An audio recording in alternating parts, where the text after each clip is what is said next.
தற்போது கிடைத்துள்ள முக்கிய செய்தியை பார்த்து வருகிறோம். ராமதாஸ் தலைமையிலான நிர்வாகிகளை அங்கீகரிக்க கோரி ராமதாஸ் தரப்பு தாக்கல் செய்த மனு தள்ளுபடி செய்யப்பட்டுள்ளது. மாம்பழம் சின்னத்தை முடக்க கோரி ராமதாஸ் தாக்கல் செய்த மனுவையும் உயர்நீதிமன்றம் தள்ளுபடி செய்துள்ளது. இது தொடர்பான முக்கிய செய்தியை பார்த்து வருகிறோம். ராமதாஸ் தலைமையிலான நிர்வாகிகளை அங்கீகரிக்க கோரி ராமதாஸ் தரப்பு தாக்கல் செய்த மனு தள்ளுபடி செய்யப்பட்டுள்ளது.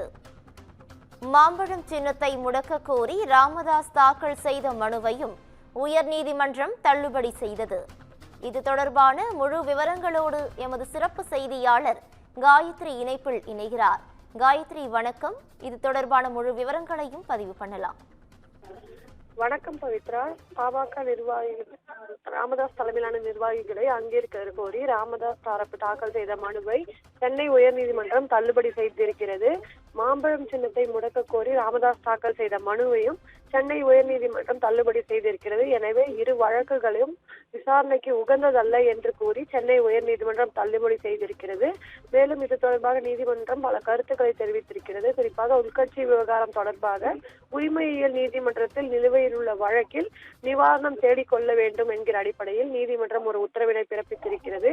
உரிமையியல் நீதிமன்ற உத்தரவின் அடிப்படையில் தேர்தல் ஆணையத்தை அணுகலாம் என்கிற அடிப்படையிலும் நீதிமன்றம் ஒரு கருத்தை தெரிவித்திருக்கிறது. மேலும் மகன் தந்தை சொல்லை கேட்பதில்லையா என தலைமை நீதிபதி அமர்வானது ஒரு கேள்வியை எழுப்பியிருக்கிறது. மேலும் தந்தை சொல்லை மகன் கேட்பதில்லை என ராமதாஸ் தரப்பில் பதிலும் அப்பொழுது அளிக்கப்பட்டது. குறிப்பாக ராமதாஸ் தாக்கல் செய்த இரு மனு மீதான விசாரணையானது சென்னை உயர்நீதிமன்றத்தில் நடைபெற்றது. அதனைத் தொடர்ந்து இந்த தீர்ப்பானது வழங்கப்பட்டிருக்கிறது. தொடர்ந்து பல்வேறு கருத்துக்களை நீதிமன்றம் அளித்திருக்கிறது. தொடர்ந்து ராமதாஸ் தரப்பிலிருந்தும் அது தொடர்பான வாதத்தில் அவளுடைய பதில்களை முன்வைத்திருந்தனர். குறிப்பாக அங்கீகரிக்கப்படாத பதிவு செய்யப்பட்ட கட்சியான பாமக விவகாரத்தில் தலையிட முடியாது என்று தேர்தல் ஆணையம் தெரிவித்திருக்கிறது. மாம்பழம் சின்னம் முடக்கம் செய்வது குறித்து தேர்தல் ஆணையம் முடிவெடுக்க முடியாது என்றும் தேர்தல் ஆணையம் தரப்பிலிருந்து பதிலானது விளக்கமானது அளிக்கப்பட்டிருக்கிறது. குறிப்பாக அங்கீகரிக்கப்படாத பதிவு செய்யப்பட்ட கட்சியான பாமக விவகாரத்தில் தலையிட முடியாது, அதே போன்று மாம்பழம் சின்னம் முடக்கம் செய்வது குறித்து தேர்தல் ஆணையம் முடிவெடுக்க முடியாது என்ற இரு பதில்களை தேர்தல் ஆணையம் நீதிமன்றத்தில் முன்வைத்திருக்கிறது. உரிமையியல் நீதிமன்றத்தில் வழக்கு தாக்கல் செய்துவிட்டு உயர்நீதிமன்றத்திலும் வழக்கு தாக்கல் செய்வதா என்று ராமதாஸ் தரப்பு உயர்நீதிமன்றத்தில் ஒரு கேள்வியை எழுப்பியிருந்தது. இதற்கு நீதிமன்ற நேரத்தை வீணடித்ததற்காக அபராதம் விதிக்க நேரிடும் என்றும் தலைமை நீதிபதி ஒரு எச்சரிக்கையை விடுத்துள்ளார்.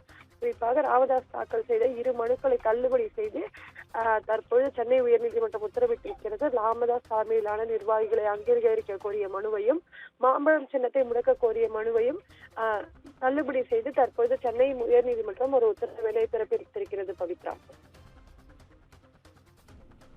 கூடுதல் விவரங்களுக்கு நன்றி காயத்ரி.